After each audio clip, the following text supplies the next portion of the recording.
22절까지 말씀 같이 읽겠습니다.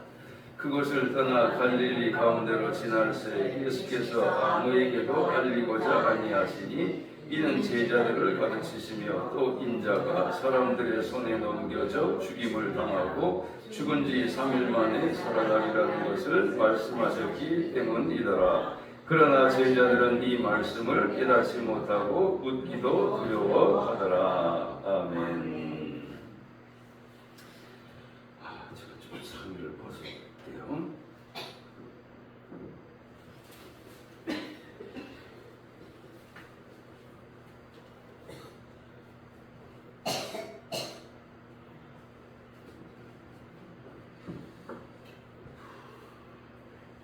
기도하겠습니다. 거룩하신 주 하나님, 이 시간 저희들의 약함을 주님께서 강하게 붙들어 주옵소서. 또 우리에게 하나님께서 회복시켜 주신 하나님의 형상으로 저희들을 다스려 주시옵시고, 영과 혼과 육이 주님 오실 그때까지 건강하게 보존될 수 있게 도와주옵소서. 약한 면역력이 강한 면역력으로 변화되게 하여 주옵시고, 말씀을 들을 때 집중력 있게 듣게 하여 주셔서 들을 귀 활짝 열어 주시옵시고, 주님이 우리 안에, 우리가 주님의 말씀 안에 거하게 하셔서 성령의 놀라운 치유의 권능이 임하게 하여 주옵시고, 우리의 삶을 통하여서도 널리 전파할 수 있는 입술의 권세와 복음의 진리로 하나님의 전진갑주 입혀 주옵소서. 예수님 이름으로 기도하옵나이다. 아멘. 네, 오늘 말씀의 제목은 예고하신 온전한 믿음이에요. 이 본문 앞뒤로 여러 가지 사건들이 있었어요. 큰 사건들입니다. 어떤 사건이냐? 예수님께서 가이사라 빌립보로 가셨던 사건이죠. 이제 가이사라 빌립보, 그것은 이스라엘에서 북쪽 지역에 있는데, 그곳에는 일찍이 우상들의 종합신인 판신전이 있는 곳입니다. 그런데 예수님께서는 그곳에서 베드로의 고백을 받으시고, 내가 너의 고백 위에 교회를 세운다고 그랬어요. 교회가 어디서 쓴 겁니까? 교회는 우상의 신전을 무너뜨리고 세워진 곳이 교회가 되는 겁니다. 네. 그래서 실제로요, 사도 바울은 복음 전할 때 데살로니가 고린도 때 개척은 했지만 건축을 한 적은 없어요. 전부 뭐냐? 예전에 우상의 신전으로, 큰 신전으로 있던 걸 갖다가 거기를 모임 장소로 해서 교회로 썼던 것뿐입니다. 그렇게. 근데 예수님께서 교회를 세우시겠다고 선언하시면서 음부의 권세가 이기지 못할 거라고 말씀하신 겁니다. 우리도 마찬가지입니다. 우리 교회가 있음으로 인해서 이곳의 음부의 권세가 우리를 이겨낼 수 없는 줄로 믿습니다. 그 다음에 변화산에 올라가셨어요. 변화산이라고 따로 산이 있는 것이 아닙니다. 그래서 제가 신학교 다닐 때는 이걸 다볼산이 아니겠나 짐작하는 사람들이 있었는데, 그렇지 않고요. 엿새 동안 올라갈 길이면은 상당히 먼 길입니다. 왜냐하면 이스라엘은 국토가 짧은 나라예요. 그래서 3일이면 저 북쪽에서 남쪽까지 내려올 수 있습니다. 하루에 30km씩 가면 되니까. 그런데 엿새를 가는 거죠. 엿새를 가면 저 북쪽 헐몬산 밖에는 없습니다. 헐몬산은 만년설로 덮여 있는 산이에요. 그런데 백두산보다도 높습니다. 그곳을 변화산으로 생각하는 게 가장 유력한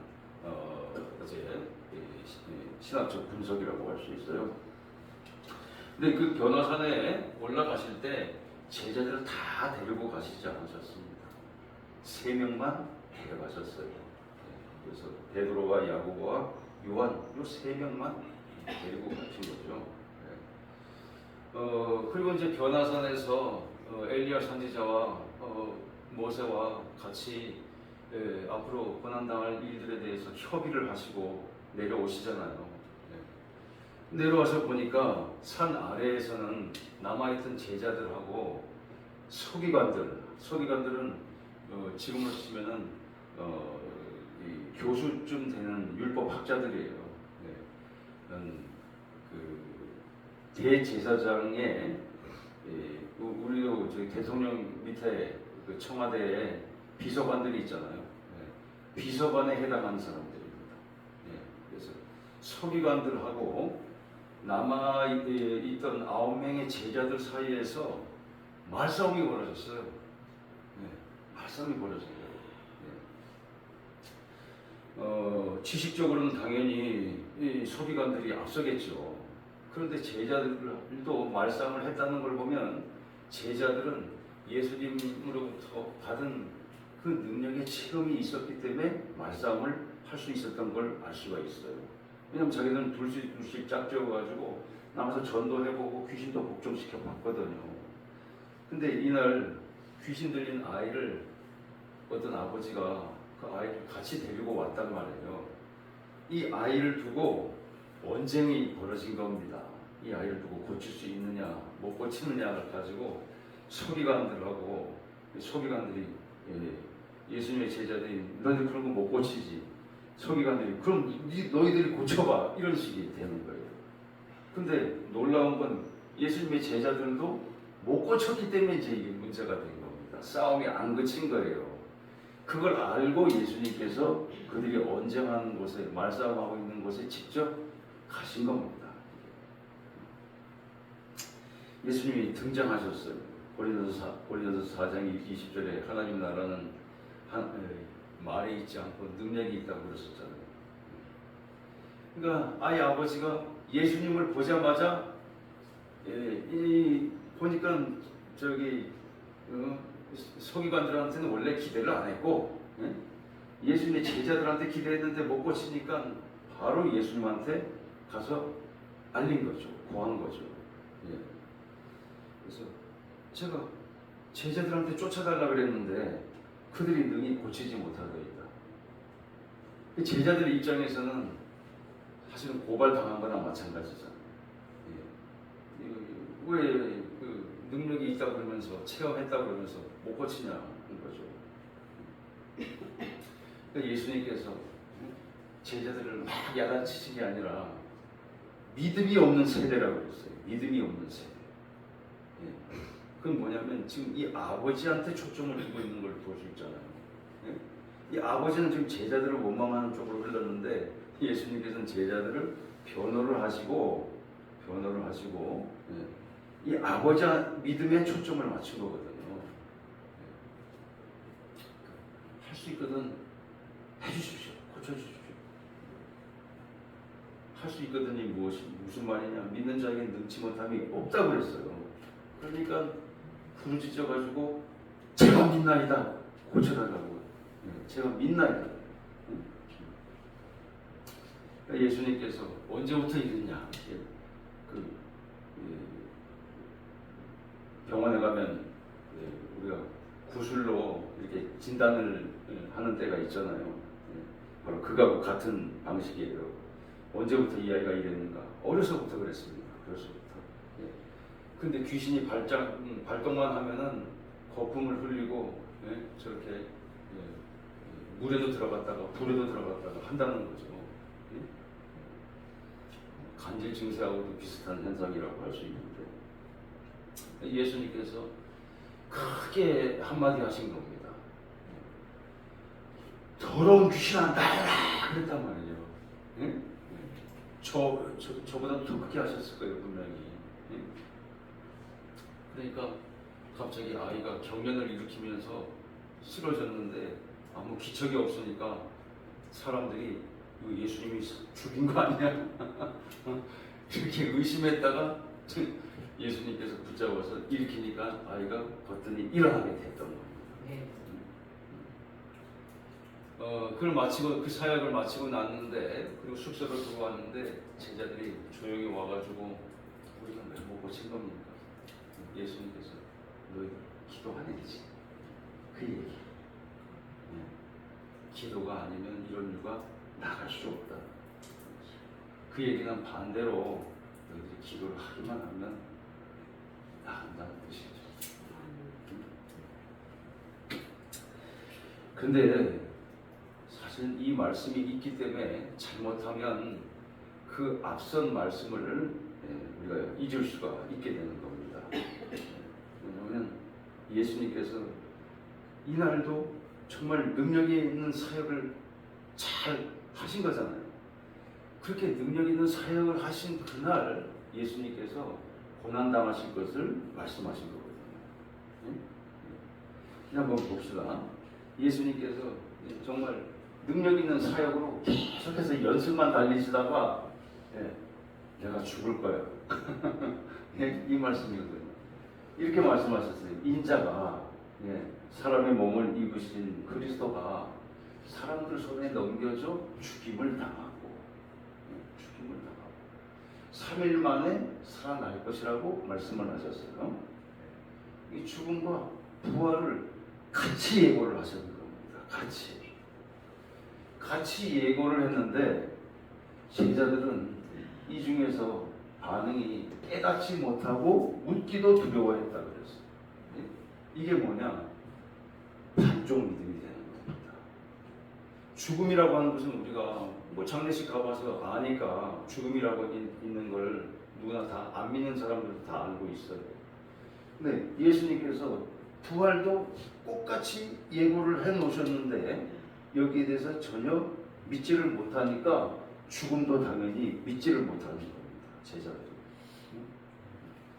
그래서 이걸 어떤 믿음이라고 얘기하느냐? 반의 반쪽 믿음도 안 된다고 얘기를 할 수가 있는 거예요.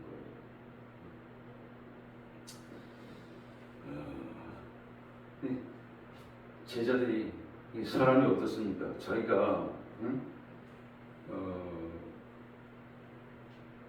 안 믿고 싶어 하는 거는 자기한테 불리한 건 안 믿고 싶어 하거든요. 제자들이 예수님이 하신 말씀은 잊어버렸어요. 잊어버리고 길에서 다투었다 그랬거든요. 이날 예수님의 말씀을 제대로 듣기만 했으면 제자들이 이 다투는 게 얼마나 유치하다는 걸 알았을 거예요. 다툴 일이 없는데. 근데 제자들은 여전히 환상에 들떠 있었다고요. 들떠 있어가지고 이제 주님 나라가 임할 때 누가 크냐 말이야. 누가 크냐.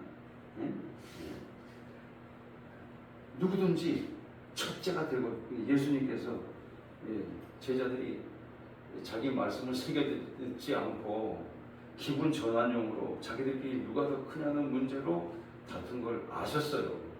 그래서 예수님께 들어오셔가지고 야 너희들 아까 길에서 뭐 때문에 다퉜어? 그러니까 제자들이 아무 말 못했다고요. 근데 예수님께서는 뭐 때문에 다툰지 아는 거죠. 제자들은 창피해서 얘기를 못했고. 우리 같이 선포합시다.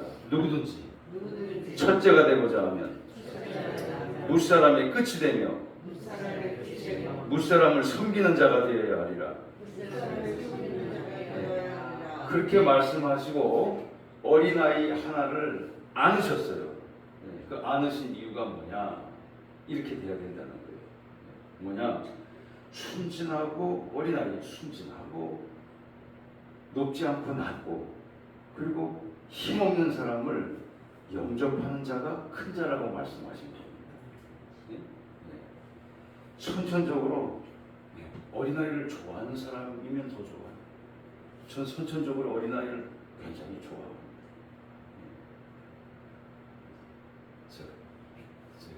서른이 넘으니까 주변에서 걱정하는 분들이 많이 나오더라고요. 장가 안 가냐. 요즘 서른이 뭐 많은 나이가 아닌데 저 때는 또 서른도 많은 나이였었어요. 명절에 갈 수가 없어. 명절만 가면 친척들하고 장가 안 돼. 그게 원통 소리니까. 근데 이상하더라고요. 저도 어른이 되고 나니까 조카가 장가를 안 가고 있으니까 그게 먼저 나와. 그게 당연히 먼저 나오더라고요. 근데 어떤 사모님이 저한테 얘기를 하시더라고요. 제가 아이를 좋아한다고 하니까 아이들을 좋아하면 장가갈 때가 된 거라는 거예요. 그래서 난 아이들을 뭐 선천적으로 좋아했는데 그럼 뭐 초등학교 때 장가를 가야 되나 말이죠. 불완전한 믿음의 문제입니다. 오늘 말씀의 주제가. 불완전한 믿음에 사로잡히면요, 불신자하고 차이가 안 나요. 이게 뭐냐, 예수를 믿어도 말씀을 들어도 유리한 것만 믿습니다. 유리한 것만. 그걸 기복적이라고 이야기하는 거예요. 감동된 것도 없는데 그냥 아부하느라고 하는 말이 바로 그런 말이죠. 그건 가짜예요. 불리한 것은 무시하는 겁니다. 불리한 것도 은혜로 느껴질 때가 있어요. 진짜일 때. 의사한테 갔는데 의사가 내 병명을 정확히 진단해 줄 때는 이게 아픈 거구나 하면서도 그걸 그대로 우리가 감수를 해요. 그리고 고맙습니다. 그거하고 똑같은 거예요. 주님이 죽으셔야, 그리고 또 부활하시고 난 다음에는 내가 천국에 가야, 그래야 너희들에게 성령이 임해. 그게 다 은혜의 과정이 되는 거거든요. 그래서 불신에 사로잡히면, 불완전한 믿음에 사로잡히면요, 우리가 낙심하게 되고 두려워지게 되고 거짓말까지 하게 된다고. 아브라함도 거짓말 하잖아요. 베드로는 그런 일은 있을 수 없다고 항의했다고 되어 있어요. 근데 그 원문을 보면 항의 정도가 아니에요. 예수님을 따로 불러내가지고 예수님한테 호통을 친 걸 말하는 거예요. 그런 일이 있을 수 없다고. 지금까지 이렇게 잘 쌓아오셔놓고 지금 와가지고 그러시면 어떡하냐는 정도의 말씀이에요. 그러니까 예수님께서 너는 나를 넘어지게 하는 자로다. 그리고 좀 전까지 바요나 시모나 이렇게 말한 건 네가 아니고 성령께서 이렇게 하신 건데 칭찬까지 하셨는데, 좀 이따가 예수님 베드로한테 사단아 내 뒤로 물러가라고 말씀하십니다. 가룟 유다는 배신했고 다른 제자들은 그나마 다 도망갔어요. 베드로만 그래도 가짜 마음을 갖고 있었지만 궁금해서라도 주님 앞에 나아갈 수 있었던 겁니다. 그래서 온전한 믿음의 세 요소예요. 이것 때문에 아마 금주에 우리가 고생들을 많이 한 것 같더라고요. 뭐 그냥 온전한 믿음의 3요소. 우리 같이 선포합시다. 온전한 믿음은 순환, 부활, 재림. 이 세 가지. 온전한 믿음. 그러니까 우리가 세상을 살 때는 물론 즐거운 일도 있죠. 즐거운 일도 있는데 즐겁나 싶으면 고난이 있어요. 즐겁나 싶으면 고난이 있어요. 그래서 우리가 이 고난의 과정은 정말 우리 생애에 믿음이 좋은 사람과 나쁜 사람, 믿음의 사람과 불신의 사람의 가장 커다란 차이는 뭐냐? 이 고난이 자신의 일부라고 생각하지 않는 데서. 우리 같이 선포합시다. 어떠한 고난도, 다시 어떠한 죽을 것만 같은 고난도 주님 주신 삶의 일부다. 일부예요. 믿음이 적을수록 전부처럼 느껴져요. 안 끝날 것처럼 느껴진다고. 데살로니가서 5장 17절에 쉬지 말고 기도하라고 말씀하신 이유는 뭐냐면, 우리는 세상을 살아가면서 고난에 대처하는 믿음으로서 살아가는 건데, 믿음을 다 요약하면. 근데 그러면 믿음대로 산다는 건 뭐냐? 고난이 내 삶의 일부라는 것을 기억하고 기도로서 사는 겁니다. 우리가 할 수 있는 일을 하는 거지만 하지 못하는 일은 너무나도 많은 거잖아요.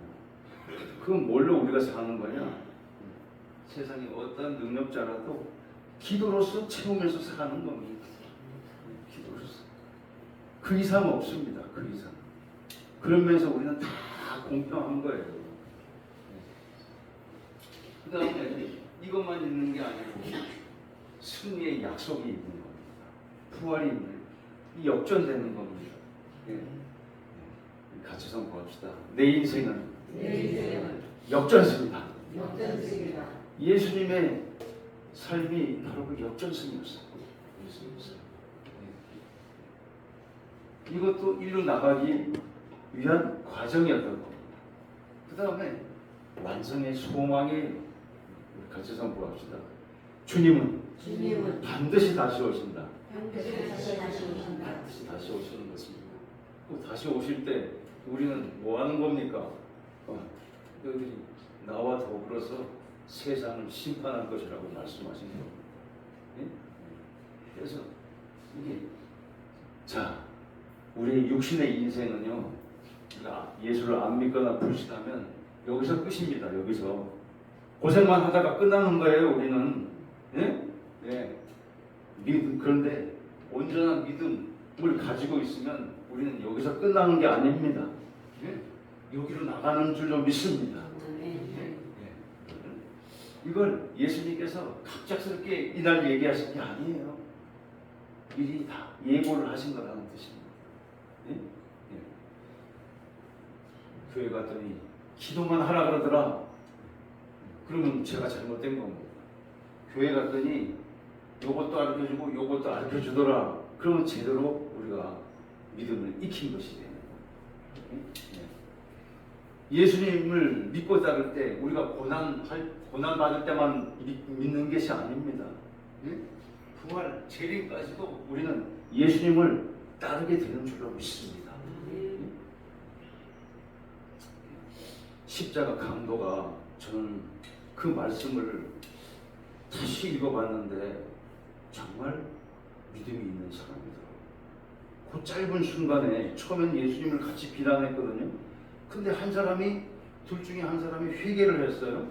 회개를 하고 예수님께 비난하는 사람들의 말을 닫게 하고 예수님께 구합니다. 당신의 나라가 임할 때, 우리 같이 선포합시다. 당신의 나라가 임할 때 나를 생각하소서. 이 강도가 왜 예사롭지 않은 강도인가? 이 사람은 세상 나라는 다 틀렸다고 벌써 생각한 거잖아요. 자기는 살 수가 없다는 거 아니까. 예? 사형수인데 뭐. 예? 예. 몇 시간 지나면 자기는 죽을 거 알아요, 자기가. 예? 이 세상 나라는 이제 틀렸고, 자기는. 예? 당신의 나라가 임할 때 나를 생각해 달라는 거예요. 이 얼마나 지혜 있는 은혜의 고백인지 몰라요. 예수님께서, 우리 같이 선포합시다. 내가 오늘 나와 함께 낙원에 있으리라. 아멘. 낙원, 에덴 동산. 응? 에덴 동산. 인류가 범죄하고 쫓겨나고 난 다음에 불칼과 둘도는 화형 몸으로, 예? 그룹을 통해 가지고 지켜가지고 아무도 못 들어가는 곳에 에덴 동산. 에덴 동산이 낙원이잖아요. 네? 네. 그곳에 쉬고 있다가 주님이 재림하실 때 영원한 천국에 들어가는 거잖아요. 네.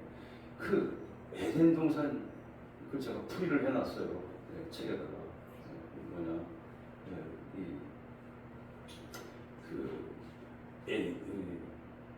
원자로 하는 게, 에덴이라고 하는 게 즐겁다는 뜻이에요.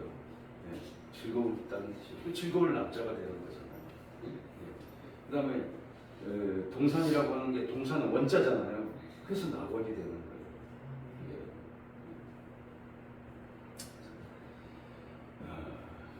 우리 성도님께서 또 금주에 또 힘든 일이 많으실지 몰라요. 저는 지난 이번 주가 말할 수 없이 힘들었어요. 왜냐하면 도대체 이 기계를 천재 중에 천재가 만든 건데 갑자기 고장이 나는데 그게 얼마나 힘든지 모르겠더라고요. 그 고심하다가 잠을 제대로 이루지를 못했어요. 그러니까 면역력이 약해지니까 잠깐 감기가 들더라고요.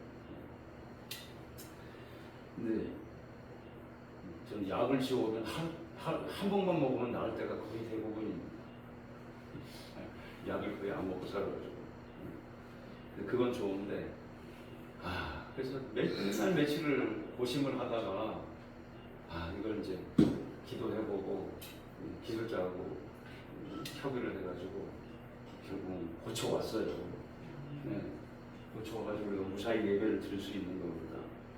고치고 난 다음에도 제가 이걸로 안심이 안 돼요. 언제 이게 갑자기 사라질지 모르니까 휴대폰으로도 바로 할 수 있게 또 하나 제가 기술을 익혔어요.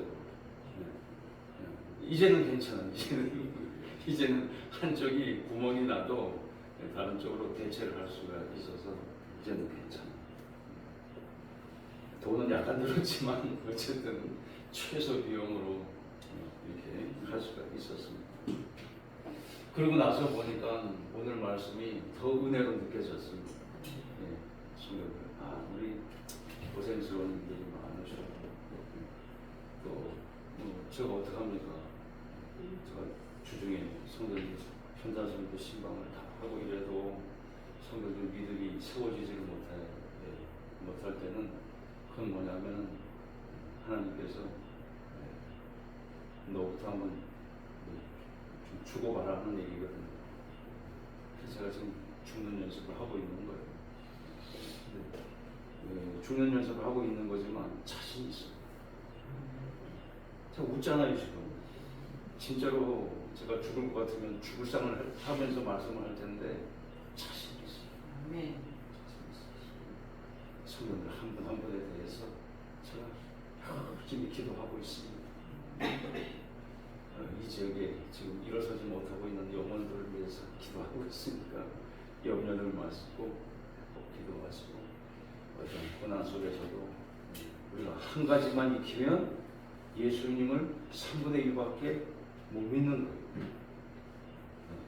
그리고 부활과 영원한 승리와 재림까지 다 믿으시면 온전한 믿음, 고난 중에도 부활과 재림까지 믿는 예고하신 온전한 믿음으로 구원의 확정이 되시기를 주님의 이름으로 축원합니다. 네. 오늘